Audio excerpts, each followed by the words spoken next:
watching Shalom TV, celebrating Jewish culture. Funding for Shalom TV has been provided by the following.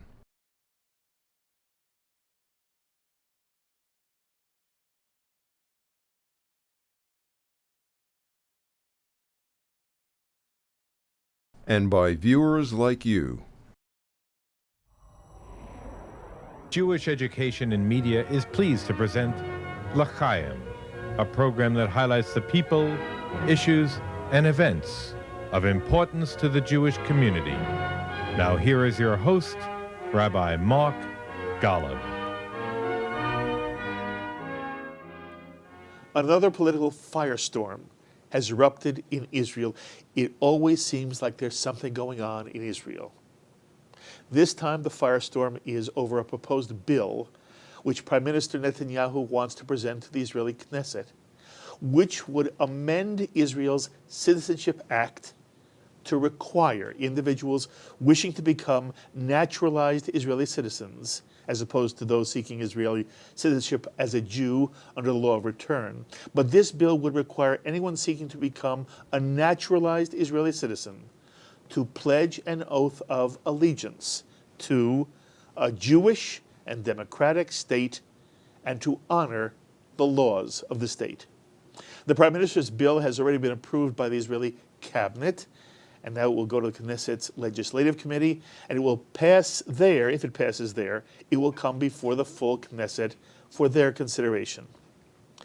There are many in the state of Israel and throughout world Jewry who are extremely critical of this proposed oath of allegiance to become part of the naturalization process for Israeli citizenship, and to explore the reasons behind the opposition and what this might mean for the future of the state of Israel.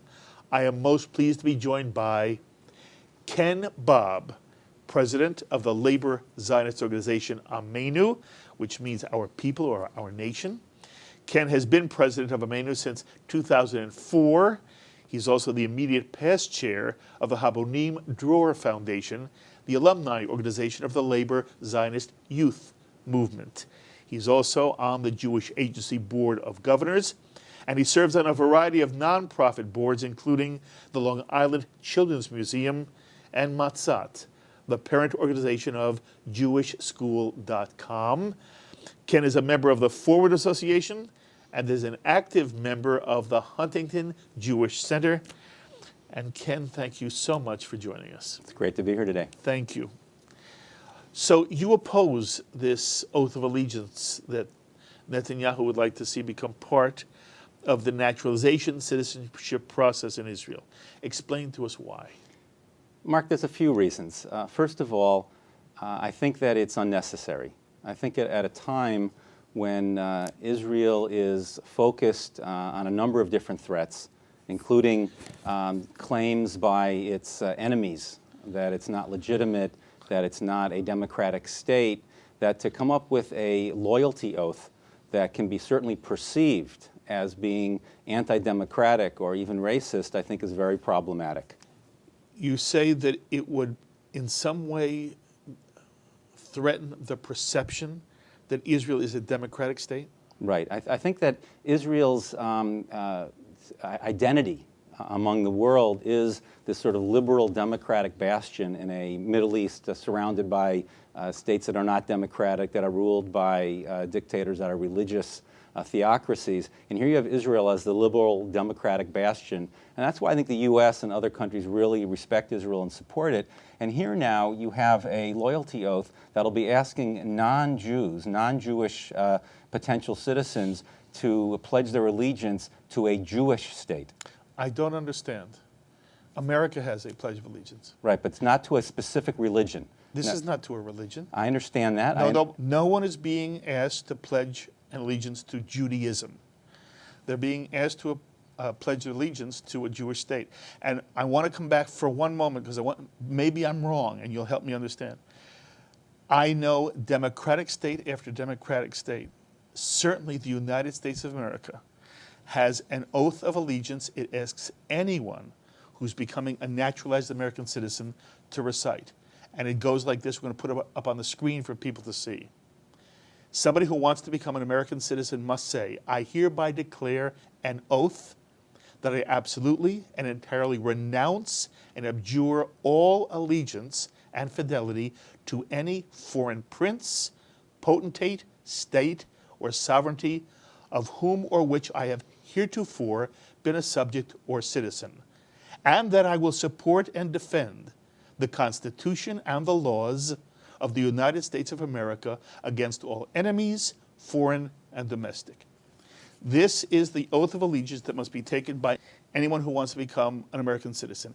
If you want to become an American congressman or an American senator, you must swear an oath of allegiance.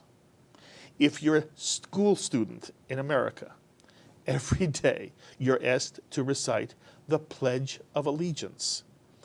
I don't understand the comment that I've heard made, that you made, that somehow democratic countries don't require an oath of allegiance from people who want to become naturalized citizens or from people in their own government, their own people, and their own children.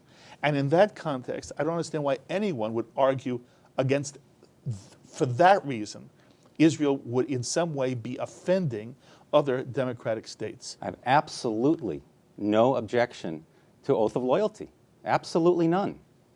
The issue here is to a Jewish and democratic state. It's not a coincidence, Mark, that that is the language that has been suggested.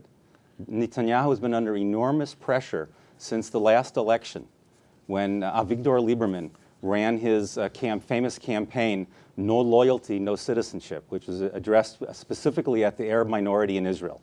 And so the whole issue here is really how it's being framed and how it's being worded. So the issue here is around the Jewish piece, to go to only the non-Jewish immigrants. Now, you mentioned in your introduction that the law of return, it allows Jews to come to Israel without having this kind of oath. I'm in favor of a loyalty oath, no problem, to the state of Israel. And I believe there's already a loyalty oath in place that calls about the state of Israel.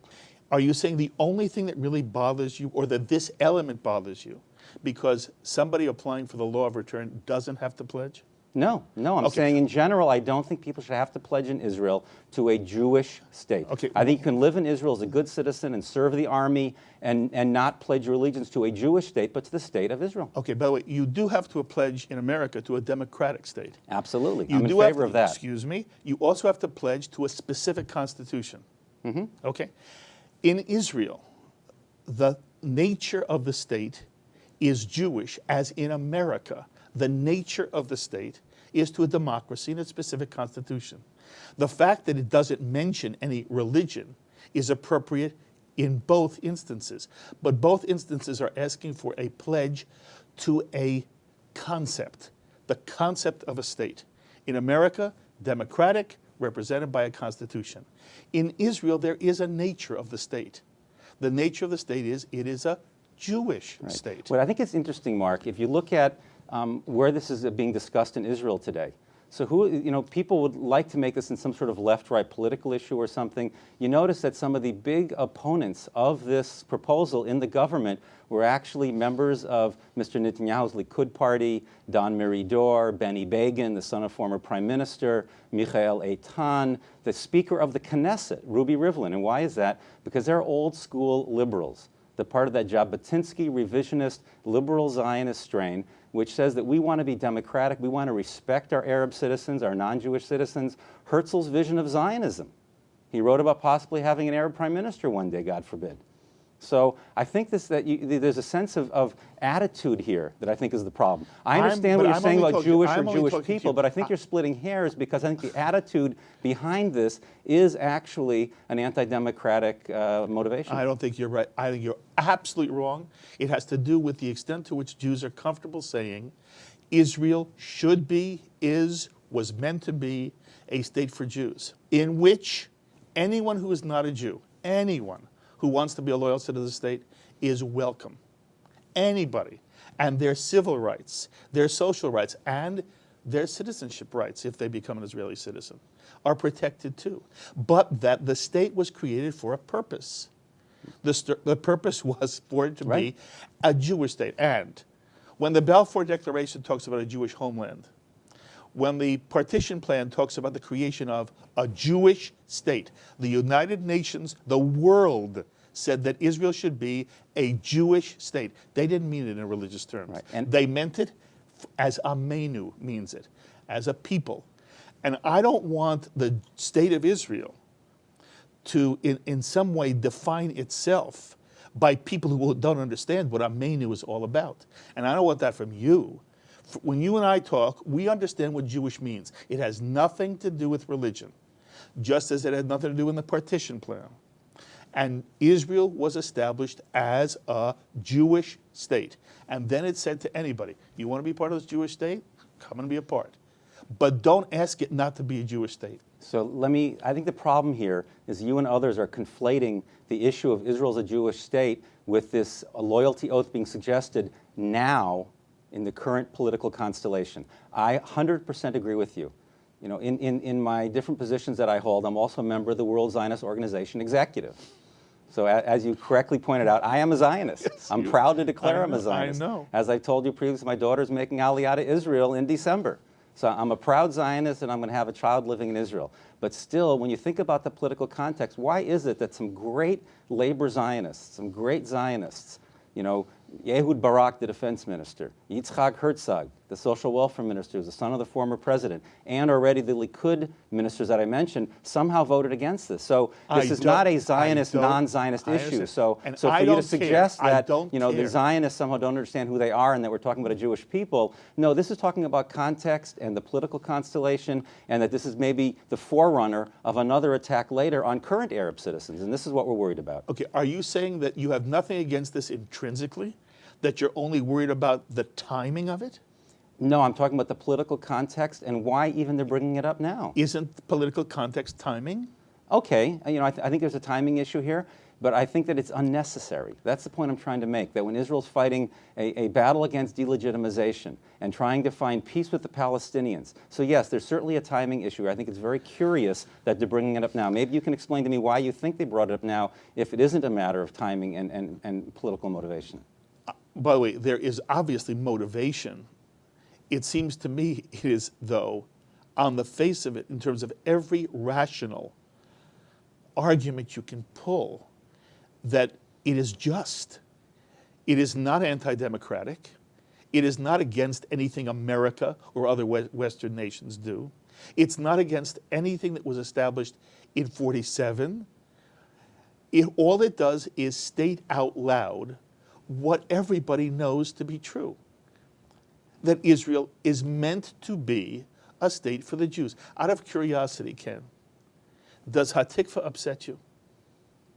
I'm going to give a careful answer to that. It doesn't upset me because I identify with it as a Zionist, but I understand why perhaps people who are not Jewish and who are not Zionists, who are citizens in Israel, would be upset. I can appreciate that. Okay, and just we'll make sure our audience understands. There's a line in Hatikva which talks about the soul of the Jew.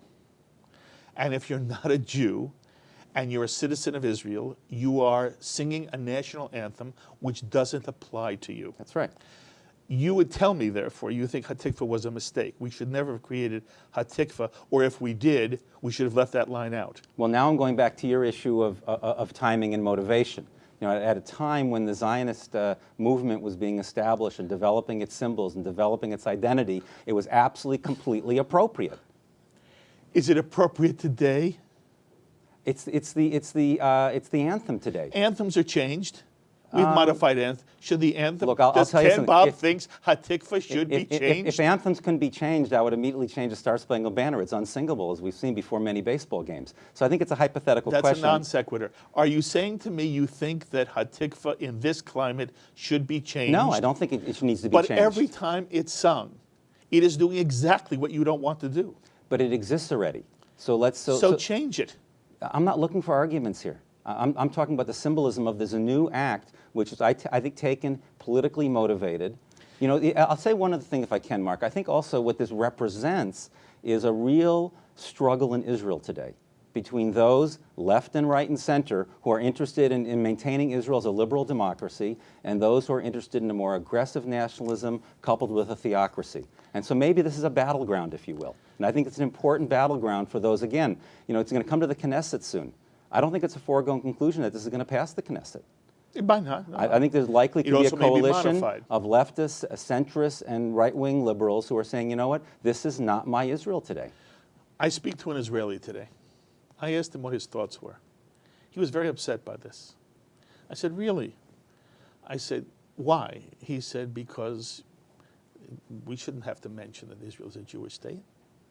I said, you want Israel to be a state for everybody? Yes. I want Israel to be a state for everybody. And if it turns out that everybody becomes a part of the Jewish state, should they have the right to, in essence, change the character of the Jewish state? Yes, he said. So I said to him, it's not that you want it to be a Jew. You want Israel, but you don't need it to be Jewish. He said, that's right. I'm an Israeli. I don't care whether it's Jewish or not. And there are those who argue that. And incidentally, they have every right to argue this. An Israeli who wants Israel to be a secular, Middle Eastern, Hebrew-speaking state has every right to argue that.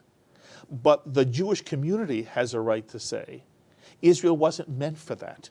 Israel was meant for Jews to create a place that they would have an opportunity to shape their own destiny. It would be a home for the Jews. It would be democratic in every way. There's nothing that's non-democratic about Israel saying it is a Jewish state, as long as it gives citizenship rights to non-Jews. This takes citizenship away from no non-Jew. It doesn't deny citizenship to anybody who's not Jewish who wants to be a Jew. It is easier to become a Jew, by the way, than it is to become an American citizen. And any Jew can apply under the law of return. So far. But if you're saying to me, you don't have any objection against this, you're just worried about a slippery slope, then that's a different argument. But what you're arguing for is the Israeli position that says Israel shouldn't be Jewish. No, I disagree with you, and I distance myself from that position. I am very interested in it being a Jewish state. It's one of my motivations for my political views about two-state solution, because I want there to be a delineation between a Jewish state and a Palestinian state. So I'm agreeing with you, but I think this is misunderstood by many of the people who this is actually going to be applied to, meaning the non-Jews and the rest of the world. And I don't understand why it's so important to slip that word in there when we can't just say the state of Israel according to the Declaration of Independence of the State, which talks about it being a Jewish state and talks about it being a democracy and freedom of worship and freedom of identification. So I can't see why we can't leave well enough alone. That's already documented. You talked earlier about the U.S. oath of loyalty or oath of for the new immigrants, talking about the Constitution. Israel has a Declaration of Independence which covers all of this ground quite well and identifies Israel as a Jewish state. So it says it there. I'm not trying to distance myself from that. I think that trying now to do a new oath now makes no sense. If you believe it's already there, and somebody wants to make it more explicit, and it's explicit, you said to me, what motivates it? I would imagine that part of the motivation is that Israel at the moment is in a war against those who would delegitimize it. It is the most frightening enemy Israel has faced.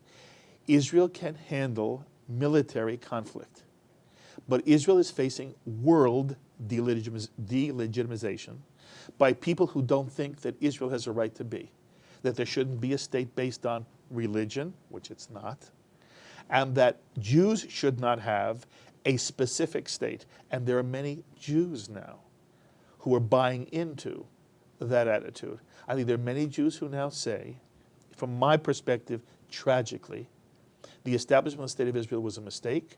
The United Nations was affected by the Holocaust, and that after the Holocaust, there's sort of a take a breath and realize it never should have been done. And that there is also an attempt in the Arab world to try to say Israel should, if we're going to allow Israel at all, if we're going to ever recognize Israel, we won't recognize it as a Jewish state, which is important in negotiations when you talk about the law of the right of return for Palestinians. Right. If it's not a Jewish state, there's less argument on the Jewish side to say Palestinians, in the numbers of the millions should not be permitted to come back to the state of Israel. There are very good reasons why it is important right now to say what you truly believe. And the more we talk, it's clear you believe it. Israel is a Jewish state.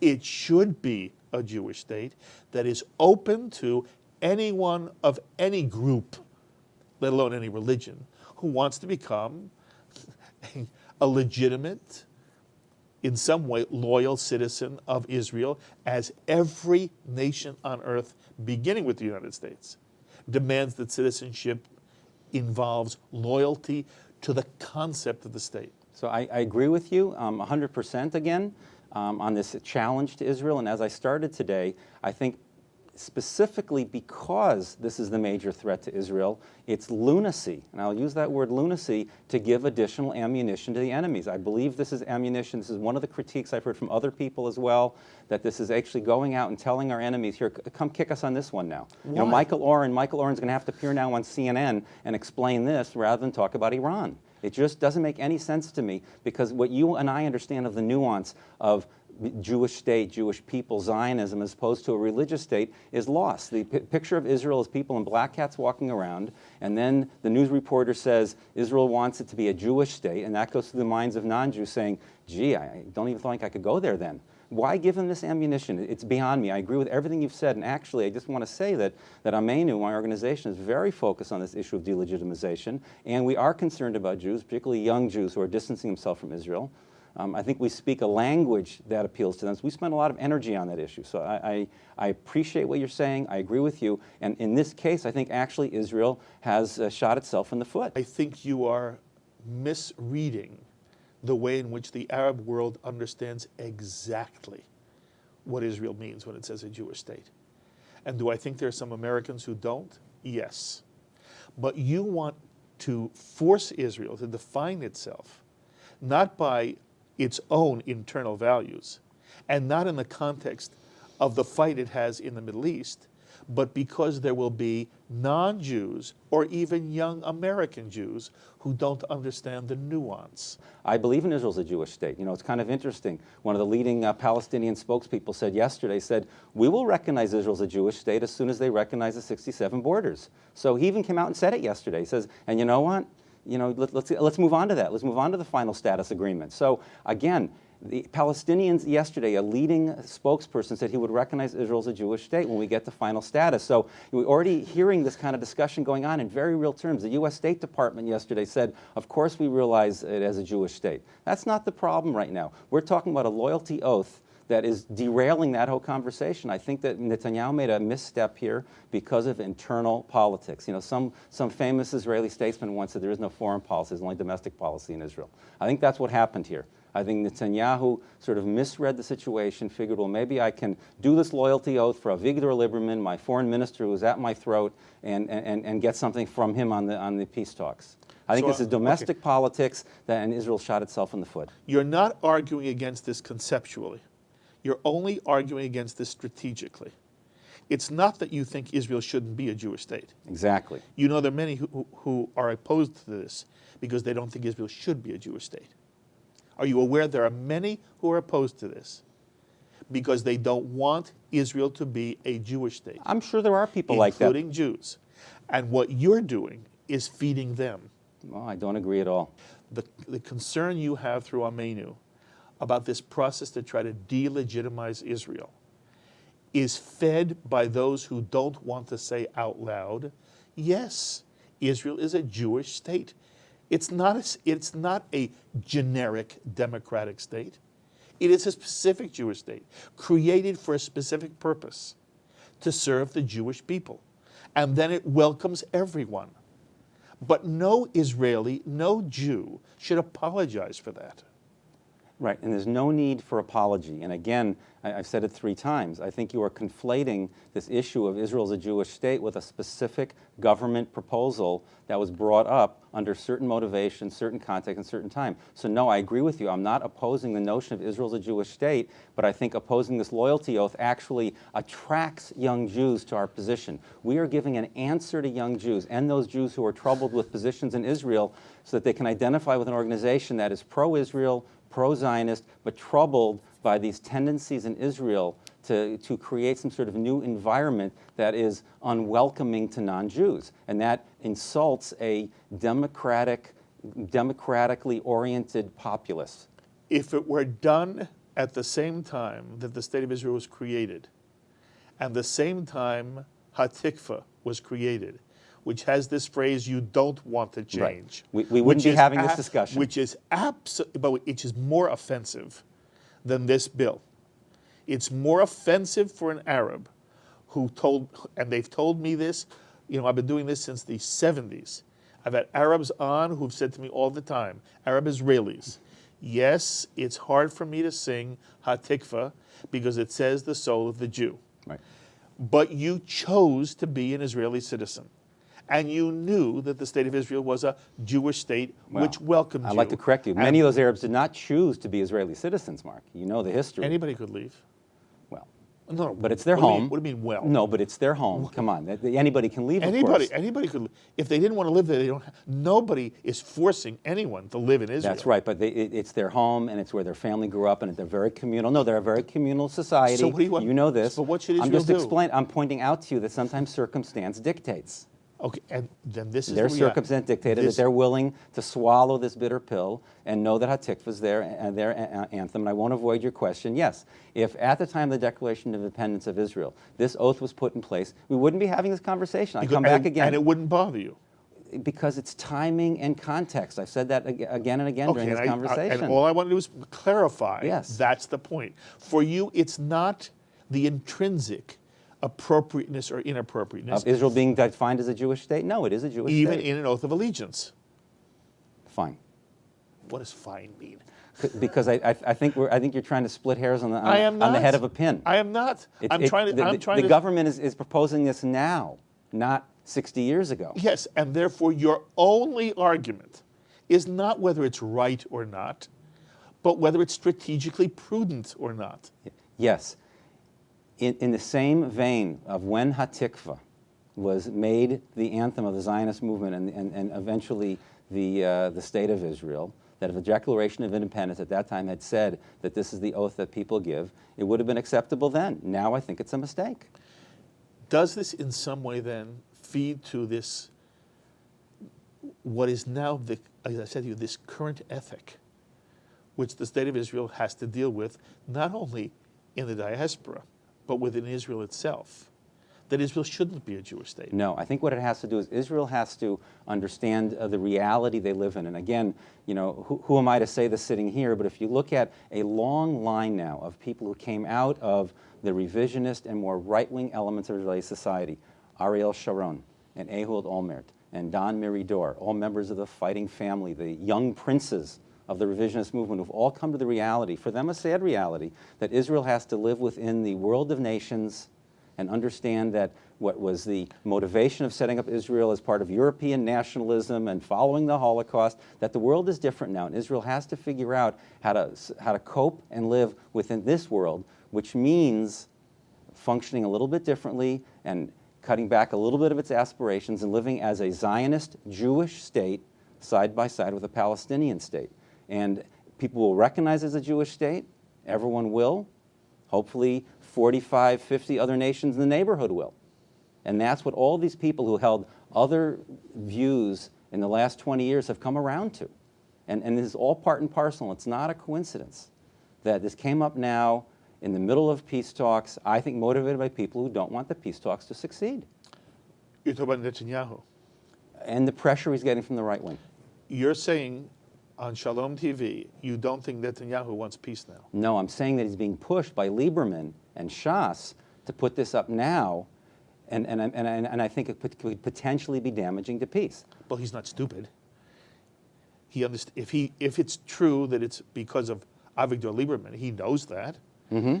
So you're saying to me that he at the moment is caving into pressure. You think, Ken Bob thinks that Netanyahu is caving into pressure from people who don't want the peace process to work. That's right.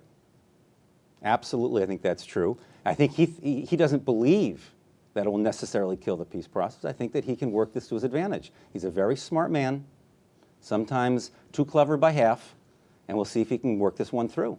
I don't know what he really believes. And I can tell you, Mark, I honestly do not know what Netanyahu believes. He has changed his position a couple times over the last couple of years on these issues. We're going to have to see how it turns out. You know, the peace talks began at the beginning of September. At that time, Mahmoud Abbas was adamant that he would not use the words Jewish state. That's right. There has been a change almost only as we meet. That's right. It may have come because of this. Oh, I don't think so. Not because of the loyalty oath. Why? I think because of the back channel conversations going on of what it will take to get everyone back to the table again. I sense that had the Palestinians been saying all the time, of course we recognize Israel as a Jewish state, this would have been less necessary. Right, but you know why they can't? Because again, the other key final status issue that you already mentioned is right of return. That's right. Now, people know, the conventional wisdom, as they say, is that in the end there will not be any real right of return Correct. for Palestinians to Right. Israel, Right. but they want to give that up at the very end when they've gotten the territory they want, and they'll give that up, and then they can say it's a Jewish state, but they can't say it until then. But they just said it. You just quoted them saying it. He said they will recognize when. Everyone, Well, look, that's not a it's a problem. chess game. It's a chess game. That's not a problem. Everyone's moving their pieces very slowly towards the middle, and I hope that they find a way to get all the pieces lined up correctly. Okay. But, you know, I have the highest regard for you, and my argument here is in no way personal. I fully understand. I really am worried. I'm worried that the reluctance for Jews, whether they live in Israel or America, whether it's Don Meridor or whether it's a kid at Berkeley, the reluctance to say, almost with pride, of course Israel is a Jewish state, and the phrase Jewish state of Israel should not in any way be seen as a derogatory statement, an anti-democratic statement, a racist statement, but all those who you would disagree with say that for Israel to use the word Jewish, it's not democratic, it's a form of racism. There are Jews who say it's a form of racism. And my concern is that if Jews give up the understanding of what created the state of Israel, why it was created, and that it is a Jewish state or there's no point to it, I'm worried that at the moment this controversy feeds all those who want to, again, from my perspective, delegitimize the Jewish character and the Jewish purpose of the state of Israel. Right, and there's where we agree, that this controversy fuels that. Who started the controversy? The government of Israel, not us. If you look at everything that Ameinu has put out in my name, it says, first, we believe in Israel as the homeland for the Jewish people. It's a Jewish state. So we're agreeing on that part. But the controversy was created by the government, not by the enemies of Israel this time. Okay, this time. I understand. I understand. You say it well. I want to say one more thing. I want to hear your answer. Sure. The Jews lived for many, many centuries in ghettos. They weren't permitted to be part of the community in which they lived.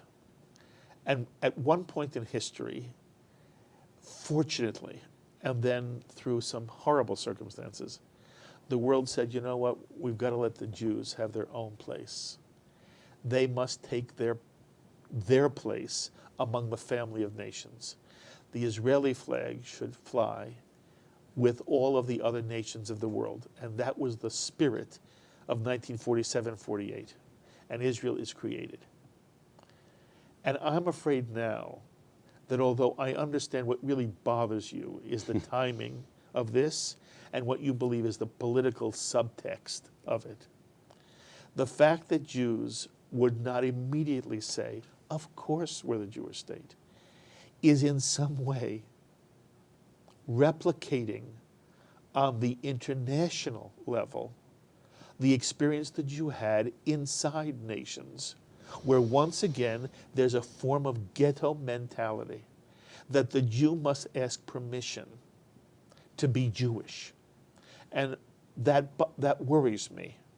I understand the sophisticated point you're making, and you may be right strategically, but I'm concerned with a larger issue of Jewish identity and Jewish pride, and all those kids who say, well, if Israel is going to be a Jewish state, I'm not interested.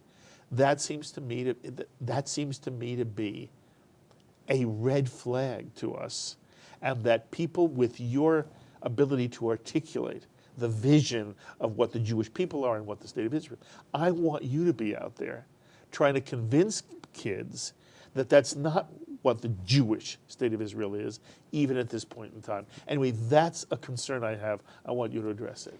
Well, and we share that concern, and that's why, again, I view this loyalty oath sidetracking us for the important work that we have to do. And that's why, again, I'm not trying to advertise this for our organization, but we run Zionist youth camps, and we run student organizations, and we do outreach to make them proud to be Jews and proud to be supporters and Zionists of the Jewish state. So I agree with you 100%. I think that's what's in front of us. And I think, yes, times like this, it's more difficult. We soldier on. We give them a strain of Zionism identity, and we're out there working with youth and students all the time. Okay. Tell me why it isn't a symptom of a ghetto mentality on a international scale. Because I think that there is enormous pride for Israel. I think that when Israel does something they can be proud of, they don't say, oh, I don't identify with that. So that's why I'm saying that I think this, in a case like this, when it comes out as sort of an ugly piece, who made it ugly? Who made it? But it's only ugly if Jews criticize it. Right, but again, this came out of Israel, Mark. It should come out of Israel. No, I'm saying the criticism came out of Israel. You look at every Israeli newspaper, and I'm saying, and a third of the cabinet came out against it. So you can't blame American Jews and journalists on this one. Israel itself is very divided over this. Yes, it is. Yes, it is. And so that's why I'm saying, if you're saying now, well, actually, Israel's developing this ghetto mentality. Look, this is Israel. It's a dynamic place, and there's all views expressed there. I already described to you an Israeli, and you. Right, but I'm not talking. That was a non-Zionist Israeli already. I'm talking about government ministers who care very deeply about Israel, and journalists who care very deeply about Israel and its Zionist profile. Again, across the political spectrum, I can provide you with the columnists. I'm sure you've seen them already, saying, "Boy, was this dumb." And that's where I'll stop. Okay. You did very, very well, and I appreciate your time. I appreciate your loveliness, and I appreciate the way you articulate. I'm not convinced yet, and neither are you of my position, so we will leave it right there, and we'll see how it evolves. I think you're right. There's less of a chance of its passing, and I think we do sort of stand shoulder to shoulder on this notion that we don't want Israel to apologize for being a Jewish state. And we don't want young people to ever feel that if the Jewishness of Israel is stressed in what you would call an appropriate fashion as opposed to inappropriate fashion, that there should ever be a student backlash or a backlash within the Jewish community to that concept, that Israel is, in fact, a Jewish state, is meant to be a Jewish state, which then welcomes non-Jews to be equal citizens. Do we agree? We agree on that, and I enjoyed this today, and thank you very much for having me. You're wonderful, and I hope you come many, many times and sit across from me. I love having you. I love having you. It's a pleasure. Thank you. And that was Ken Bob, the thoughts of Ken Bob, the president of the Labor Zionist Organization, Ameinu. I hope you enjoyed hearing him as much as I enjoyed speaking with him. By the way, since our taping of this conversation with Ken Bob, the proposed bill was modified to apply also to any Jew seeking Israeli citizenship under the law of return, so that both Jews and non-Jews seeking to become Israeli citizens would be required to pledge an oath of loyalty to a Jewish and democratic state of Israel. As always, I invite you to be in touch with me. Share your own thoughts on this subject with me. You can agree or disagree, as you always do. And if you would like to be in touch with Ken Bob yourself, you can always do so by emailing me, and I will forward your emails on to him. So please be in touch with me by email or by mail. I look forward to hearing from many of you. Until the next time, I'm Mark Golub. Be well, my friends.